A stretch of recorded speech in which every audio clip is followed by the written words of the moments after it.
As you can see today, our discussion is about implicit differentiation.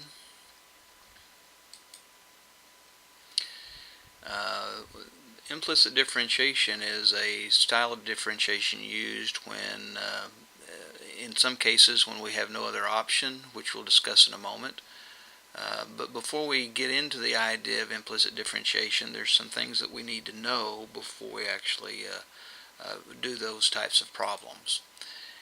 And one of the things to be aware of is that we have more than one way, and this isn't an exhaustive example, but we have more than one way to refer to the derivative of the expression or the function y with respect to x, and you can see three of those methods here.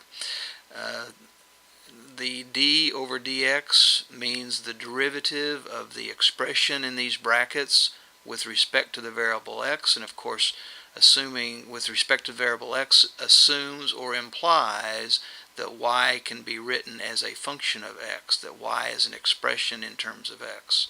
Of course, another way to write that is just dy over dx, and we refer to this and say dy dx.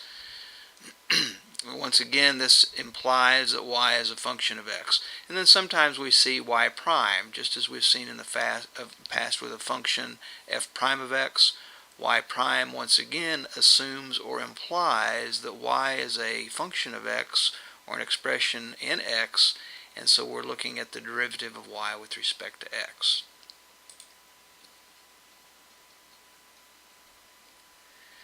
Now, if we were to take the derivative of a variable other than x when we're taking the derivative with respect to x, we're assuming that the variable can be written in terms of x. In other words, what we see in this expression, the derivative of y to the fifth power with respect to x, implies that y itself is an expression in x. That is, y might be a set of parentheses with stuff about x in it, and 5 is the exponent on those parentheses.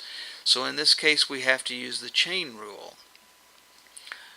In fact, let's look at an example of what I'm trying to illustrate here. Assume that y is the expression 3x squared plus 1. And so if we're to find the derivative of y to the fifth power with respect to x, that would be the equivalent of finding the derivative of 3x squared plus 1 to the power 5. And of course we know to do this that we have to use the chain rule. So we would bring the 5 down in front of the parentheses. We would decrease the exponent by 1, giving us an exponent of 4, and that of course is the exponent on 3x squared plus 1. But then the chain rule says that we have to also take the derivative multiplied by the derivative of what's inside the parentheses. And of course the derivative of 3x squared plus 1 is 6x.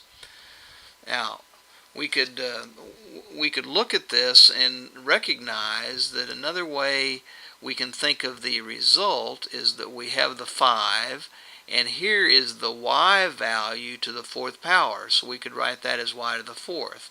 And of course 6x is nothing more than the derivative of y with respect to x, and so we could replace it this way. And so the final result you see when we have the derivative of y to the fifth power in this case is 5y to the fourth times the derivative of y with respect to x, or dy dx. Now, most of the time we're not going to really understand or know what y is in terms of x. That is, we did here to illustrate the issue, but most of the times we're not going to know that. So we just think of y as parentheses, we bring the exponent down, we decrease the exponent by 1, and then we take the derivative with respect to x of those parentheses, or in this case y, which we just called dy dx. So as another example, if we were taking the derivative of 7z squared with respect to x, the issue is the variable listed here does not match the variable here. If this was 7x squared, it would be a normal derivative, but it's not 7x squared. It's 7z squared, so we're assuming z is a expression in x, but we don't know what it is. So it's like parentheses. So we'll say 2 times the number in front of the parentheses, 14, decrease the exponent by 1, so now we have just z to the first power, but then we have to multiply with the derivative of the parentheses. Now remember, z is that expression. That's what's in the parentheses. So we have the derivative of z with respect to x, which we normally write dz dx. So the final result would be 14z times the derivative of z with respect to x. In the example at the bottom here, we have the derivative of 8y with respect to x. Well, once again, our variable is not x. Our variable is y. And so this is not a completely normal derivative.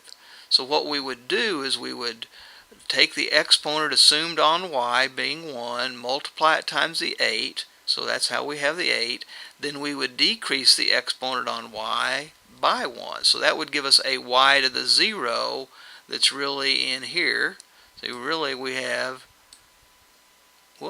a y to the 0 there, but of course something to the 0 power is nothing more than 1, so we don't even write that in there. And then times the derivative of the parentheses, or the y, with respect to x. So our final result is our 8 and dy dx. Now we're going to use this concept or this technique over and over and over, so we want to be prepared for it. Now, let's discuss this idea of explicit and implicit functions, because we're going to be talking about implicit differentiation.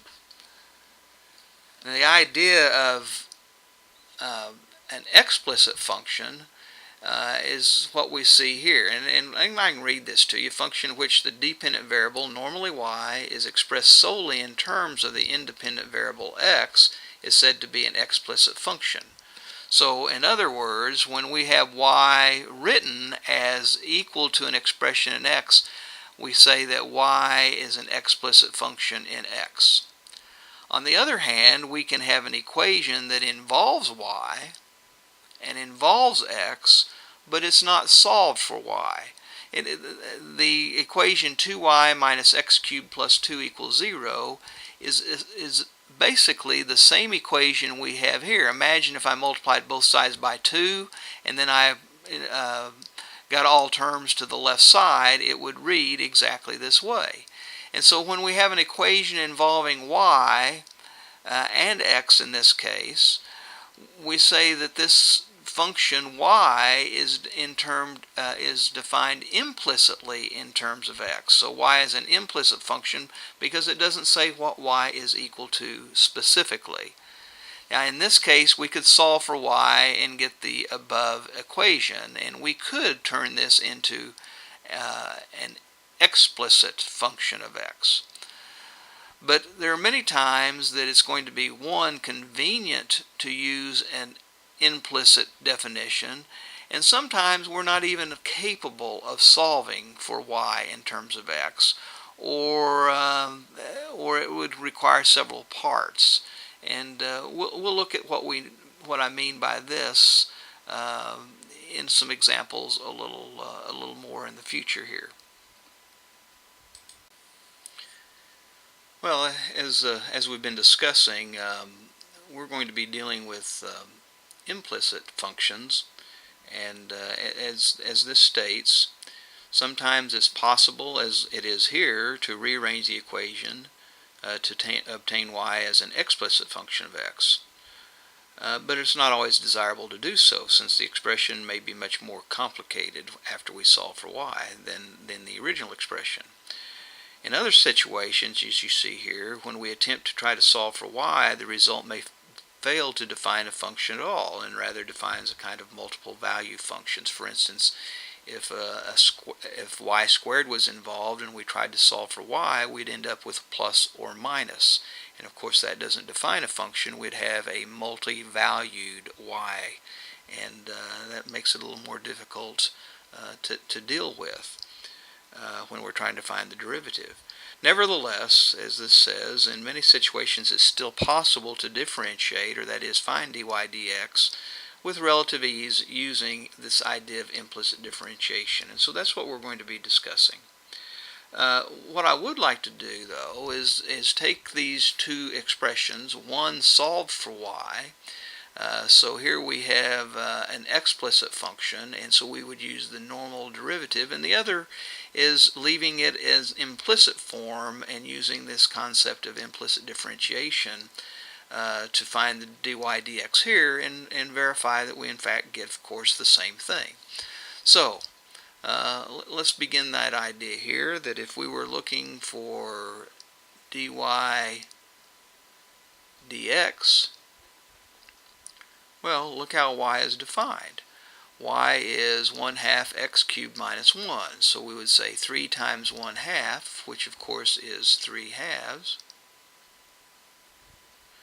times x to the power 2, we'd reduce the power by 1, and then minus the derivative of 1, which of course is 0. So our final result is nothing more than 3/2 x squared, or 3x squared over 2. Now, let's look at the idea of finding the derivative of y with respect to x when we're using this form. And in the next page I'll show you the steps, or enumerate the steps. But what we do in this case is we think of this as an equation, that is, the left side and the right side are equal. And so when we go about when we do one thing to one side of this equation, if we do exactly the same thing to the other, then the equality remains. So it boils down to that we're going to find the derivative of both sides of this equation. So we have the derivative with respect to x of the left side, which is 2y minus x cubed plus 2. And that must be equal then, of course, to the derivative with respect to x of the other side of the equation, since both sides of the equation are equal. So that must be equal to the derivative of 0 with respect to x. Well, now on the left side we have an expression of functions that are added and subtracted to each other. And so we know the derivative of a product or a sum, the derivative of a sum or a difference is the appropriate sum or difference of each derivative. And so we could write this as the derivative of each of these terms. So we have on the left side the derivative with respect to x of 2y minus the derivative with respect to x of x cubed. That's an x cubed, plus the derivative with respect to x of 2. And of course that's equal to the derivative of 0 with respect to x, but not because this is 0, it's a constant, and the derivative of any constant, whether it's 0 or 2 or 5 or negative 1/2, the derivative of constant is 0, so this side becomes 0. And by the way, in a similar fashion, of course, this side's 0, here we have the derivative of 2 with respect to x, and so of course that's 0.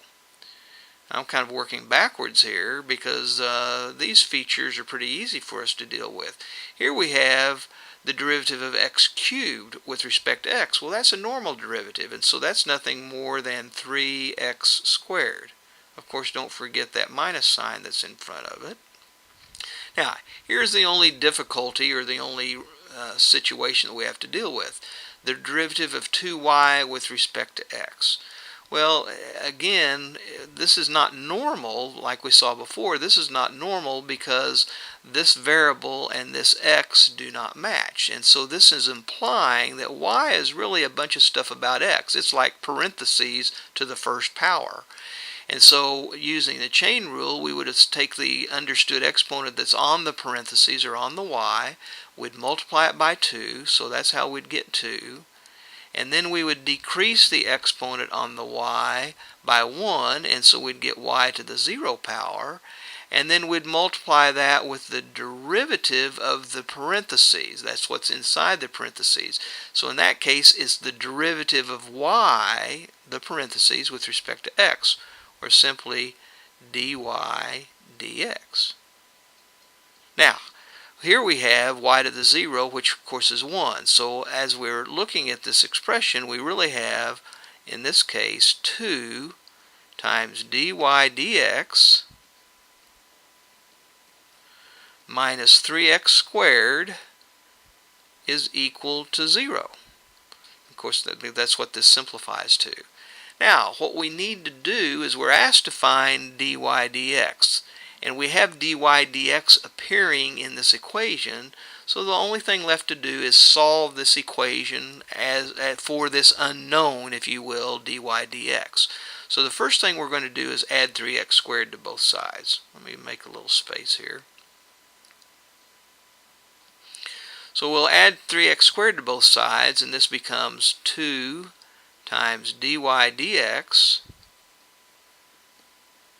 is equal to 3x squared.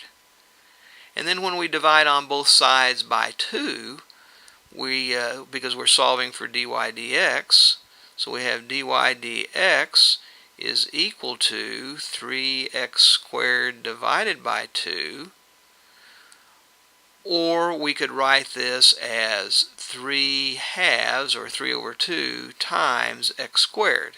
Of course, the reason I did that is to illustrate that that's exactly what we had up here when we solved for y first, or had it solved for y, and took a normal derivative. So you can see implicit differentiation, or this technique, is compatible and works and gives us the same result even when we would have been able to solve for an explicit function. Well, let's look at the summary here of what we've done. The guidelines, that is, for implicit differentiation. What we do first when we have an equation involving y but it's not solved for y, and we want to find dy dx, is we differentiate both sides of the equation with respect to x. And then we use the rules of the general power rule, or the chain rule, in treating y as a differentiable function of x. That is, when we have y to a power, then we think of that as parentheses to a power.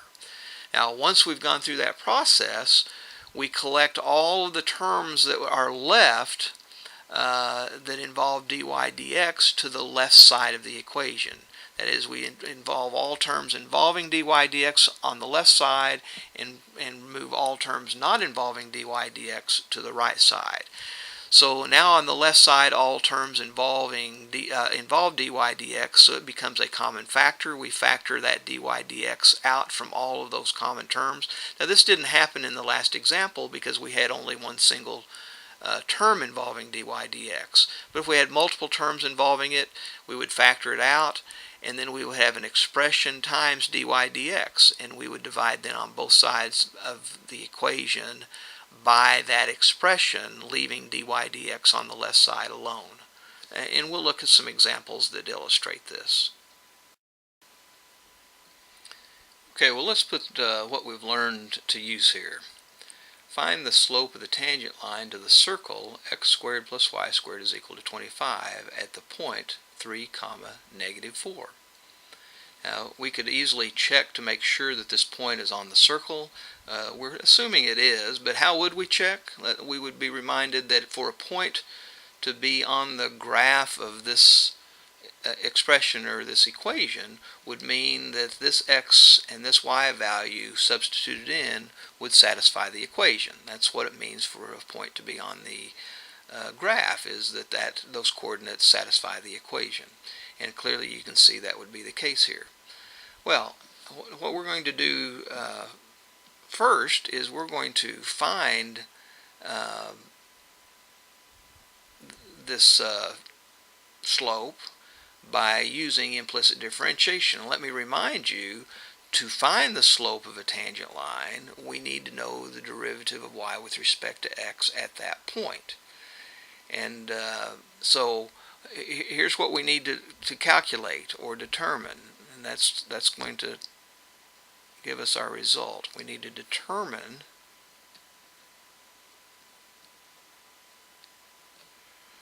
the derivative of y with respect to x at the particular point 3, -4. Now, usually when we've been dealing with functions, we substitute simply the value 3 into the derivative.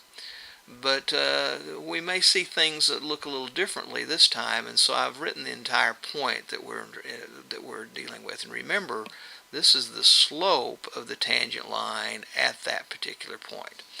So what we looked at last time is we're going to use implicit differentiation. We take the derivative of both sides of the equation with respect to x. So we'll write the derivative with respect to x of the left side, which is x squared plus y squared, is equal to the derivative of the right side, and of course the right side is 25. Now, this side is a sum, and I may not continue to do this, but this side is a sum. And by the way, you can pause this at any time and refresh your memory about the guidelines for implicit differentiation. I'm just going to go right through, and we've done the first step. Now, part of the first step, though, is when we have a sum, that we need to think of that as the derivative of each term separately. So we could write that down, and in the future we might not, but I'm going to as we're getting started. So it's the derivative of the first term, x squared, plus the derivative of the second term, which is y squared. And of course, that's equal to the derivative of 25 with respect to x, but 25 being a constant, we know that derivative is 0. Now we come back to the left side, and that's a little bit hard to read, but that, remember, is x squared. The derivative of x squared with respect to x. Well, these variables match exactly. That's a normal derivative, and so that's nothing more than 2x. Now, here it's the derivative of y squared with respect to x. The variables don't match, which means the chain rule, that special situation, is going to apply. So we treat y like parentheses, but we bring the exponent down in front. We decrease the exponent that's on the parentheses, or on y, by 1, so it's 2y, but the part that's different is that we also have to take the derivative of what's in this parentheses, that is the derivative of y, and we write that as the derivative of y with respect to x, or just dy dx. And so that's what this second derivative ends up being, and of course that's equal to 0. Now, the next process is that we collect all terms involving dy dx on the left side, all terms not involving dy dx to the right side. Well, this is the term involving dy dx. This term 2x does not involve dy dx. And so we simply subtract 2x on both sides. And so it becomes 2y times dy dx is equal to negative 2x. Now, we don't have multiple terms involving dy dx to factor dy dx out. We have only one term involving dy dx. But remember, we're wanting to find dy dx so that we can find the slope of the tangent line. And so we need to solve for dy dx. That is, we need to divide out this 2y. And when we do, we end up with, well, let me come up here. We end up with dy dx is equal to the left side, which is negative 2x, divided by that coefficient, which is 2y. Now, of course, that can be simplified. And so we end up with dy dx being equal to the negative of, the 2's cancel, of x over y. Now this is something that you should notice immediately. This is completely different than any kind of derivative we've had in the past. The derivatives in the past have involved only x when we're done. But it's not unusual when you're using implicit differentiation that our derivative, dy dx, will involve x and y, or x and whatever other variable is involved. So that's the reason we need to know both the x value and the y value of the point at which we're interpreting or evaluating this derivative. So the slope we're looking for, the slope of the tangent line of this equation, or this circle, at the point 3 comma negative 4 is this derivative evaluated at the point 3 comma negative 4, which means we take our derivative and we put a 3 in for x and a negative 4 in for y. So we have the negative of a 3 for x and a negative 4 for y, and of course that simplifies to a positive 3/4. So the slope of our tangent line is 3/4. That's what we were asked to find. Now, I'm going to look at this, and this is not going to be normal, but I'm going to look at this and find the derivative using explicit differentiation, just so that you'll be aware that we'll get the same result. It's a completely different look at the problem, and it's not something that we would normally do. In this problem, we would normally use implicit differentiation as we have here. If you have some questions about this, I suggest you pause the video now and look over the steps again. Make sure you understand each step, or rewind it and go through it again. Well, as I mentioned, we're going to approach this problem a little differently. Same problem. Find the slope of the tangent line of the circle x squared plus y squared equals 25 at the point 3 comma negative 4. Now, we already know the result by using implicit differentiation is slope of that tangent line is 3/4. But we're going to, this is not the norm, but it's enlightening to see a different approach to this same problem, where we can use explicit differentiation, which means that we have to have a function y in terms of x. So let's begin in this example. First thing, we recognize that this is a circle, and it's a circle that has a center at the origin and a radius of 5. Remember, the equation, a general equation of a circle is x minus h, the quantity squared, plus y minus k, the quantity squared, is equal to r squared, where k is the center and r is the radius of the circle. Well, in this case, x squared is the same as x minus 0 squared, and y squared is y minus 0 squared. So our center is 0, 0, the origin. And 25 has to represent r squared, so r itself has to be 5, and so our radius is 5. And I've illustrated that circle here. Now, we start, if we're going to do this by explicit differentiation, we start by solving for y. So in this case, we would subtract x squared on both sides, and that would leave us y squared is equal to 25 minus x squared. And then, of course, to solve for y, if y squared is 25 minus x squared, then y is plus or minus 25 minus x squared. This is the point that I made earlier. Here's an example that we can't really solve for y directly, because this is not really a function. We don't know whether y is positive or negative. But in this particular case, we do know that the y we're dealing with is in fact negative, and negative 4. But let's go a little further and learn a little bit more about what we have here. Remember, y is plus or minus the square root of 25 minus x squared. Now, y represents the second coordinate, so we would be talking in this case about y's that are positive are y's that fall above the x-axis. So this blue segment of the circle represents y equal positive square root of 25 minus x squared.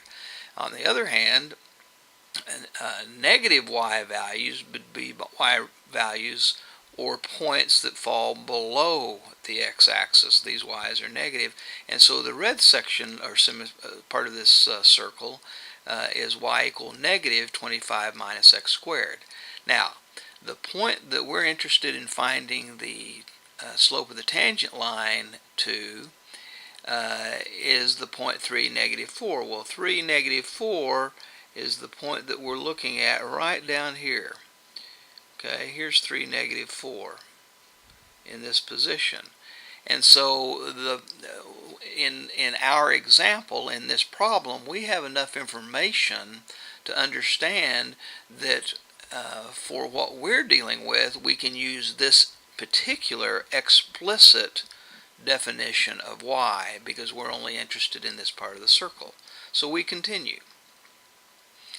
Knowing that we're going to use the value or the y value that's negative square root of 25 minus x squared, we can easily find dy dx by methods that we're used to.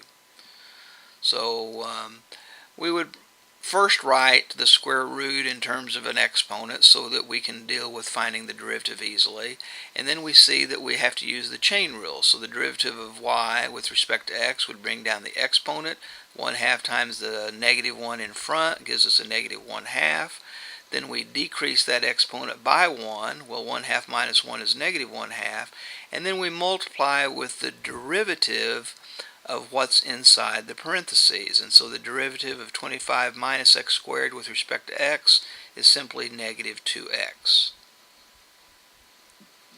Now let's scroll down here and look at what we've done further. Now, as we simplify this expression, okay, here we are. As we simplify this expression, we see that we have a negative 1/2 times a negative 2x. Well, negative times negative, of course, is positive, and 1/2 times 2 is 1, and so we're left with just simply x. And this negative exponent says that we have a denominator, and of course, it's a denominator that ends up being with a positive 1/2 exponent or a square root. So this expression simplifies to x over the square root of 25 minus x squared. And so that's our derivative.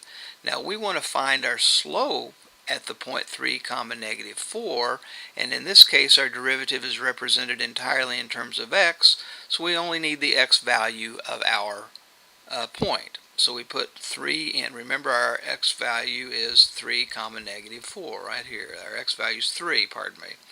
So we put 3 in for x, we put 3 in for x, and we simplify. And so it becomes 3 over the square root of 25 minus 9.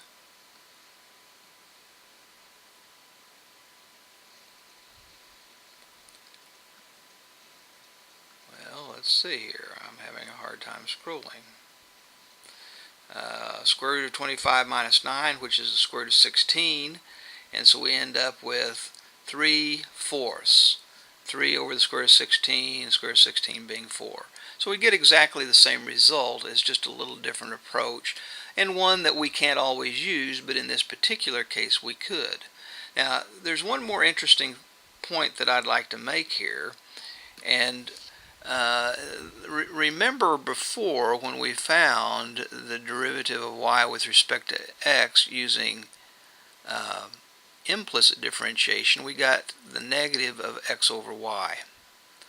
Now what I'd like us to do is compare this expression that we have here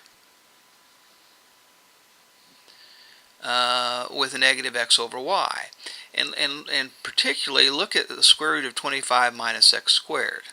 Well, the square root of 25 minus x squared, let's go back up here.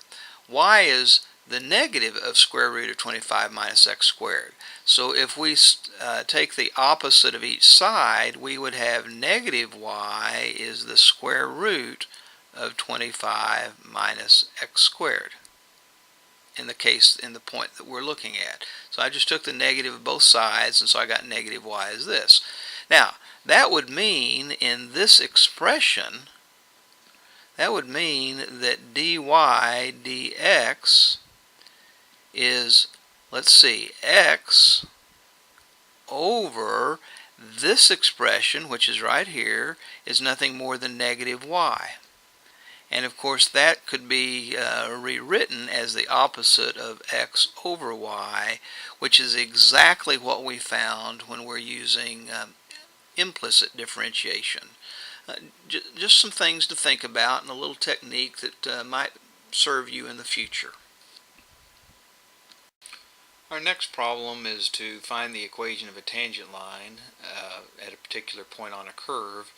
And in this case, implicit differentiation is absolutely required because we cannot write this in terms of y. And this problem also has another issue when we do implicit differentiation, and it's the derivative of this 9xy that we'll deal with here in a moment. Okay, so we set up to do, and of course remember with implicit differentiation, or that is to find the equation of a tangent line, the first thing we need to know is the slope of the tangent line.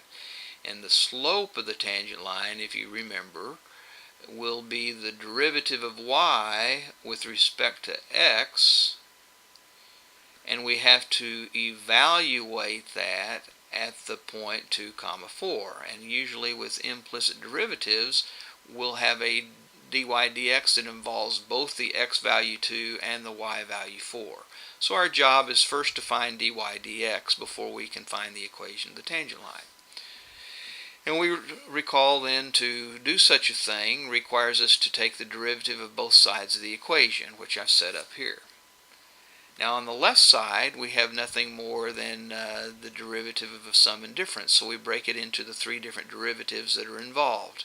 The derivative of x cubed, the derivative of y cubed, minus the derivative of 9xy, and of course the derivative of 0 on the right side.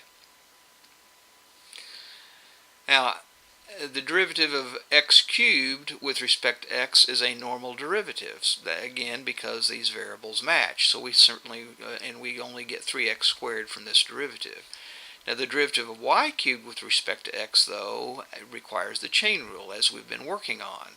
We're thinking of y as parentheses with x stuff, if you will, inside, that y can be defined in terms of x, particularly near this point. And so we think of y as parentheses, so it's 3 times the parentheses to the second power times dy dx, which is the derivative of what's inside the parentheses, or the derivative of y, minus the derivative of this 9xy, which is going to be an issue, so I'm going to leave it for momentarily, and equal to the derivative of a constant, which is always 0. Regardless of whether the constant is 0 or not, the derivative of a constant is 0. Now let's deal with this derivative of 9xy.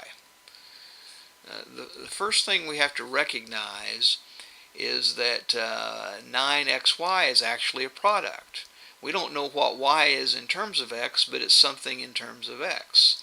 And so we're going to think of two functions, the first function being 9x, the second function being y, and when we take the product of the derivative of product is first function times derivative of second, plus second function times derivative of first. And I've written that here.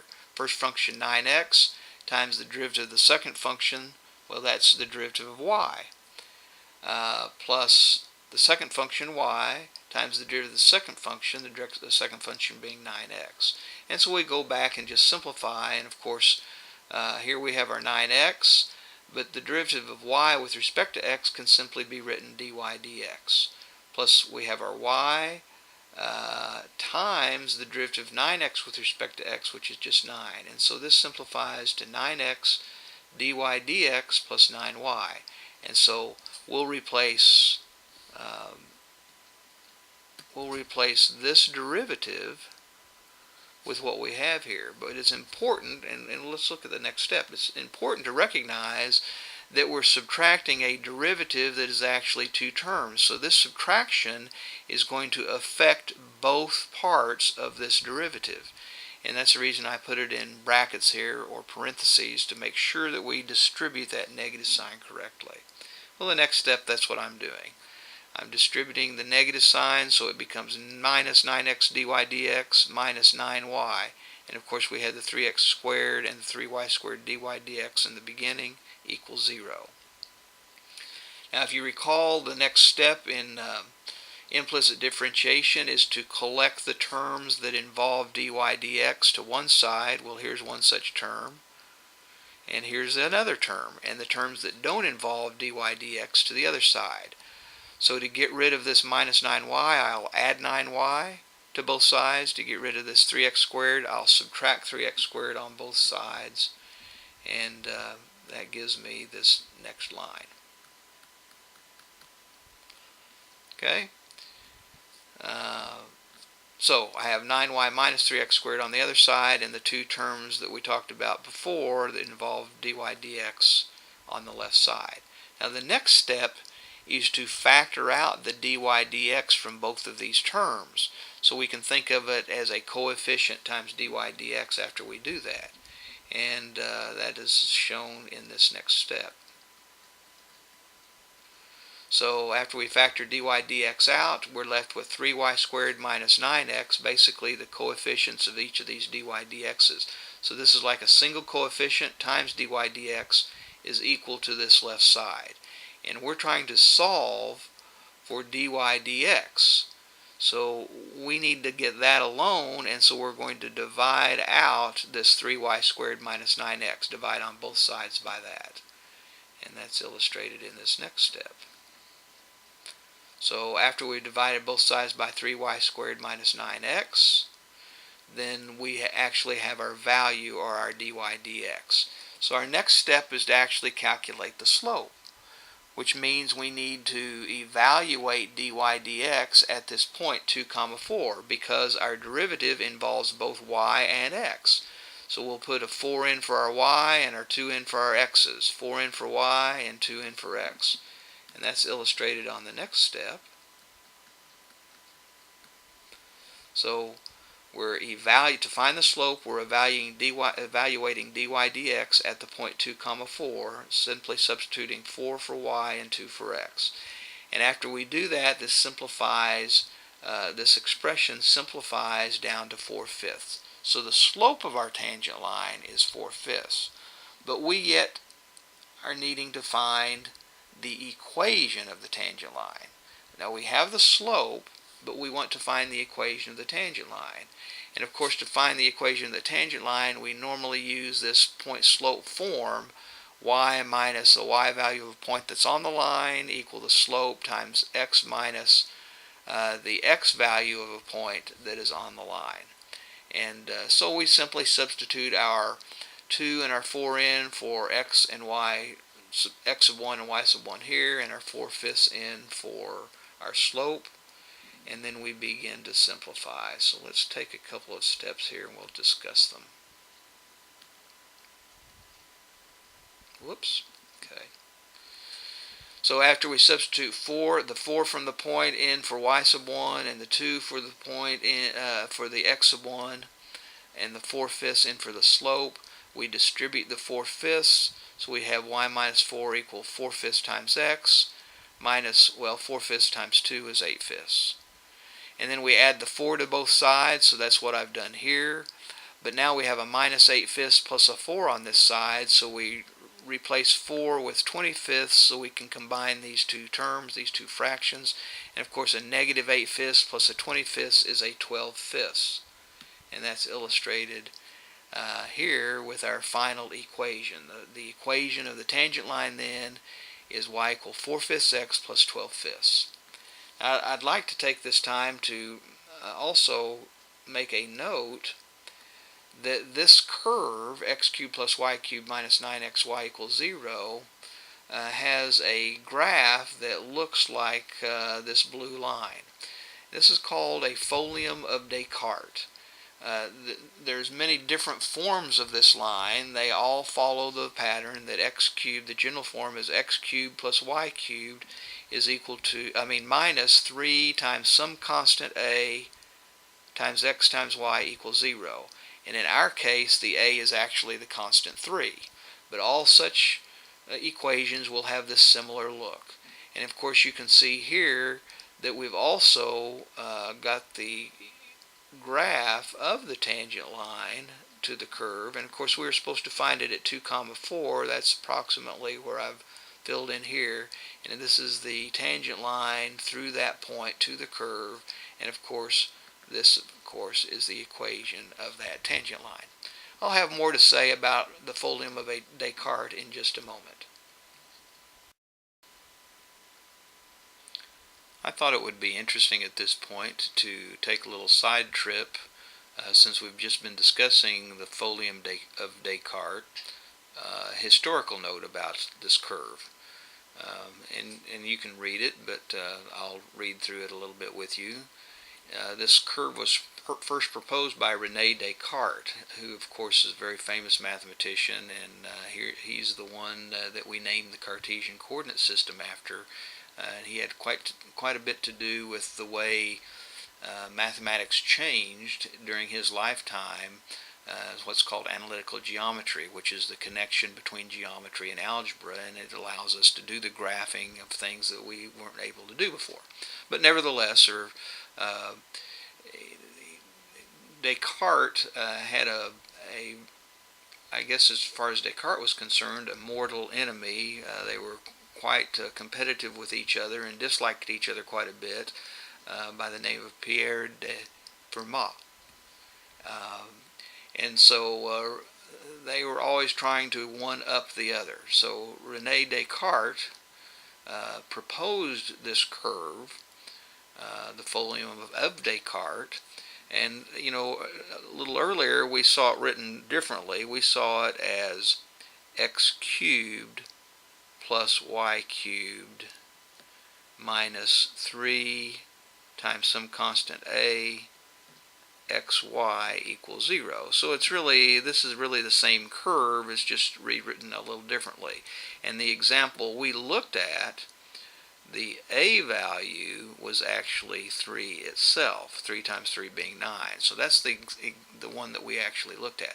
Anyway, Descartes challenged Fermat to come up with the equation of the tangent line, a tangent line to this curve. And I think more generally, not just at a specific point, but more generally.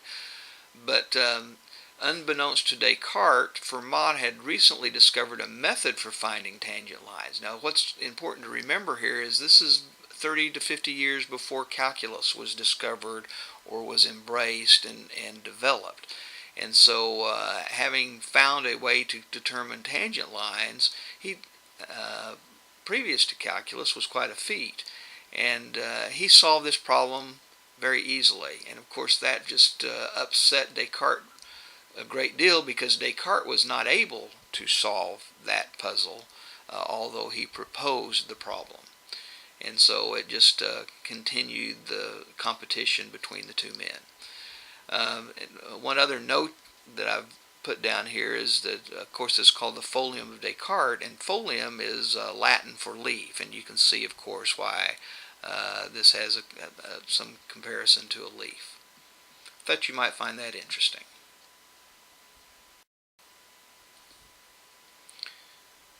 Okay, our next problem will also require implicit differentiation. In fact, the problem tells us to use implicit differentiation. So we're to find dy dx given y squared is equal to x squared plus sine xy.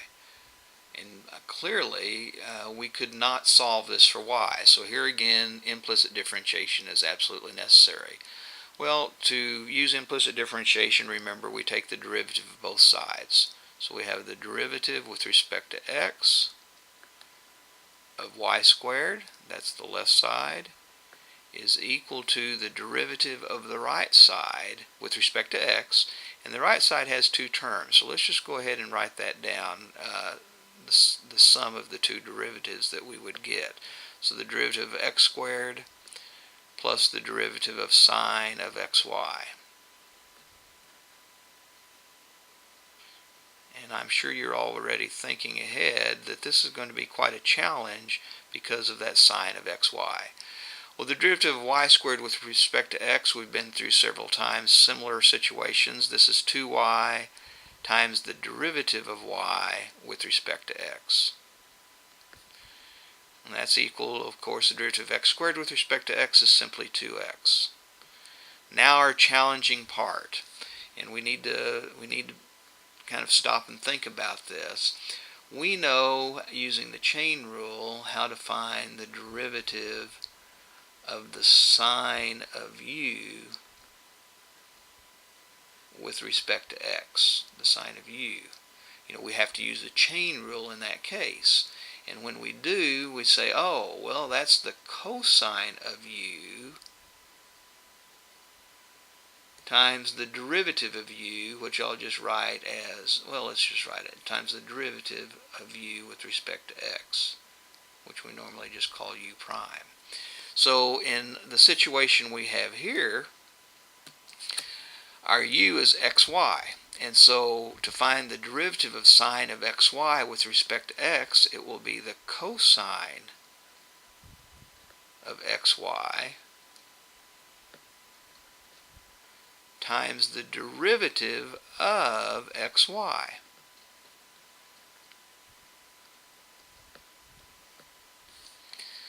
Okay, now the derivative of xy, let's look over here on the side and deal with that. The derivative of xy being a product, requires that we use the product rule, and we're going to have to use the chain rule as well. So the first function's x, the second function's y, so we'll have first function x times the derivative of the second function. Well, that would be dy dx, plus the second function times the derivative of the first. Well, that would be the derivative of x. And of course that then becomes x times dy dx plus y times 1. Derivative of x with respect to x is 1, so it'd just be plus y. So we're going to replace this with this sum. And of course a product is involved, so we're going to need to put it in parentheses. So let's go about our business now. This will become 2y dy dx is equal to 2x plus the cosine of xy times the result, which is x dy dx plus y. So we'll go about distributing this product. We'll rewrite then as 2y times dy dx is equal to 2x, and as we multiply this cosine through, let's put in the first case, let's put the x in front. So we'll have x times the cosine of xy times the derivative dy dx. And then when we multiply with the y, we'll put the y in front. We'll have plus y times cosine of xy. Now, we're trying to solve for dy dx, remember. And so the process is that we get all the terms that involve dy dx to one side, all the terms not involving dy dx to the other side. So what we need to do at this point is subtract this term that involves dy dx from both sides. And when we do that, the left side will read 2y dy dx minus what we're subtracting from both sides, x cosine of xy dy dx. And that will be equal to the left side, which is only left with 2x plus the y times cosine of xy. Now remember, our next step, of course, is to factor out the dy dx from both terms that are on the left side. So when we factor out the dy dx, well, of course we'll have these parentheses. We'll have our 2y and our minus x cosine xy, close parentheses, dy dx. That's what we've factored out from both of those terms, is equal to this right side, which is still 2x plus y times cosine of xy. So in these big parentheses, in these main parentheses, this is like a constant or like a coefficient times dy dx. And to find out what dy dx is, that is to solve for dy dx, we need to divide both sides by what's in these parentheses, and so it will cancel on this side, of course. So when we divide both sides by that coefficient, we'll be left with dy dx on the left side, and this original right side, which is 2x plus y cosine xy, and of course that side is being divided by this coefficient, which is 2y minus x times the cosine of xy. And we have found our derivative. Dy dx is what we were asked to find, and there we go.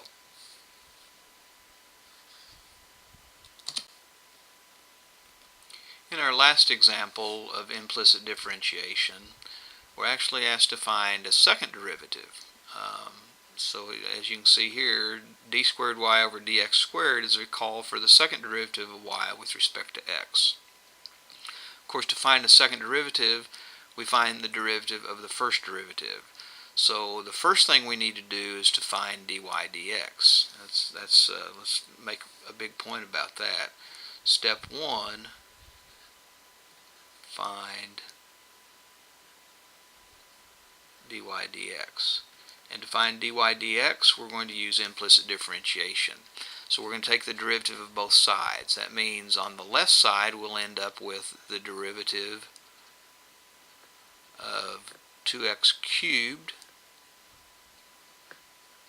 minus the derivative of 3y squared is equal to the derivative of the right side, and of course the derivative of the right side is simply 8. And I suppose we could probably do some of this in our head as we're going along. I might be able to eliminate this step. Well, the derivative of 2x cubed with respect to x is a normal derivative. That's simply 6x squared minus, now the derivative of 3y squared with respect to x requires that we use that chain rule idea, so it's 2 times 3 or 6y to the first power, but then we have to multiply, remember, with the derivative of y with respect to x. And the derivative of a constant is 0. So now we need to solve this. Remember, we're trying to find dy dx, and so we need to solve this for dy dx. So what I'm going to do is I'm going to subtract 6x squared on both sides, and so I'll end up with negative 6y.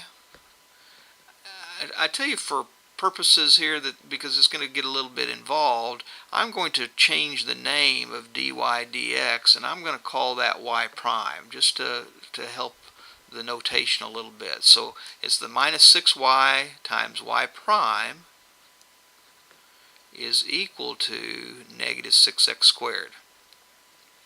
And of course, now we're trying to solve for y prime, and so y prime is going to be equal to negative 6x squared divided by negative 6y, and of course that reduces and simplifies to just x squared over y. Now d squared, let's make this point, d squared y over dx squared is the second derivative of y, which means it's nothing more than the derivative of the first derivative. And we'll call that y double prime. Okay? So we're looking for y double prime, which means we have to take the derivative of y prime. So we have to take the derivative of, kind of got this a little bit out of order, the derivative of the first derivative to find the second derivative. And we notice right away that of course, the first derivative is a quotient. And so to calculate dy dx, the derivative of x squared over y with respect to x, we have to use the quotient rule. So I'm going to come down here and start the quotient rule. So y double prime, it's a double prime, is using the quotient rule, and what do? We say denominator times derivative of numerator. Well, the denominator is y, and the derivative of the numerator, x squared, is 2x. That's a normal derivative. And then it's minus the numerator times the derivative of the denominator. Well, the denominator is y, and the derivative of y with respect to x is just dy dx, or y prime, which we'll write that in a moment, over the original denominator, which is y, the original denominator squared. Now, let's move up here and rewrite this a little bit. Y double prime, then, that's what we're looking for, is equal to, let's see, y times 2x, let's write that as 2xy, minus x squared times the derivative of y with respect to x, which is nothing more than y prime. So it's minus x times y prime divided by y squared.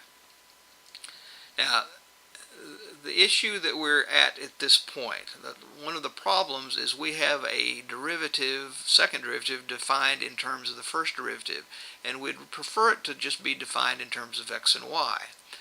But let's make a point of here. We've already decided that y prime is x squared over y, and so we can replace this y prime with x squared over y. Let's do that right now. So we have y double prime is equal to 2xy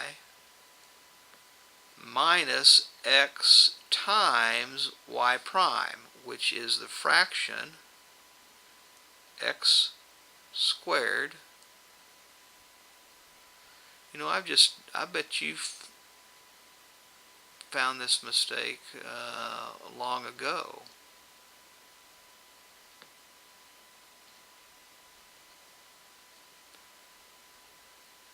Let's see where I am here. I think maybe I've erred. I apologize to you. I wrote down, this was x squared times the derivative of y, and so we should have an x squared right here. Okay, right there. That should be an x squared. And so this should read minus x squared times the derivative, which is x squared over y. So I hope that's readable now. Okay. And all of that is divided by y squared. Well, we're getting close now. So y double prime, if we simplify that numerator, is 2xy minus, now when we multiply these two together, will result in an x to the fourth over y, and that's divided by y squared. The only problem is that we have a compound fraction, or complex fraction, and we prefer not to write answers having a complex fraction. So what we're going to do to eliminate this complex fraction is we need to get rid of this y in this denominator, but that means we've got to multiply the big fraction by a form of 1 that will eliminate that y. But we have to multiply the fraction by 1, otherwise we've changed the value of the fraction. So we're multiplying both the numerator and denominator by y, all because of the y that we have here. But remember, we're multiplying the whole numerator by y, and of course the whole denominator by y. And so when we do this multiplication of y, let's see what we'll be left with. Oops, let me clean up my little mistake here. We'll have y double prime is equal to, well, let's see, y times 2xy is going to be 2x y squared minus y times x to the fourth over y. Those y's will cancel, leaving only x to the fourth. And in the denominator we have y times y squared, which is y cubed. And we could rewrite this in this format, d squared y over dx squared, but I'm going to leave it as y double prime. And so our final answer, the result we were looking for, is given here.